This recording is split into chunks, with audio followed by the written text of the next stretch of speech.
ನಾವೇ ಆಯ್ಕೆ ಮಾಡಿರೋಂಥ ಜನಪ್ರತಿನಿಧಿಗಳು. ಇವರು ಗೆಲ್ಲೋದಕ್ಕೋಸ್ಕರ ಕಷ್ಟಪಟ್ಟು ಕೆಲಸ ಮಾಡಿದ ಕಾರ್ಯಕರ್ತನ ಹೆಂಡತಿಯನ್ನೇ ರೇಪ್ ಮಾಡೋದು.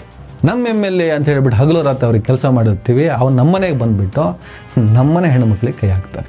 ದುಷ್ಟ ಶಾಸಕರು, ದುಷ್ಟ ರಾಜಕಾರಣಿಗಳು ಯಾರೇ ಇರಲಿ, ಯಾವುದೇ ಪಕ್ಷ ಇರಲಿ, ಅವರಿಗೆ ಚಪ್ಪಲಿ ಕಿತ್ಕೊಂಡು ಹೊಡಿಬೇಕು. ನಮ್ಮ ಲೀಡರ್ ಅವನ ವಿರುದ್ಧ ಸಂಚು ನಡೆದಿದೆ, ಇವರು ಕಾಂಗ್ರೆಸ್ನವರು, ಇವರು BJPಯವರು, ಇವರು ಇನ್ನೊಂದು ಅಂತ ಏನಾದ್ರು ಸ್ಟೇಟ್ಮೆಂಟ್ ಕೊಡೋನು ಯಾವನಾದ ಇದ್ದರೆ ನೀವೇ ನಿಮ್ಮ ಹೆಂಡತಿ ಮಕ್ಕಳನ್ನು ಅವನ ಹತ್ರ ಮಲಗಿಸಿ.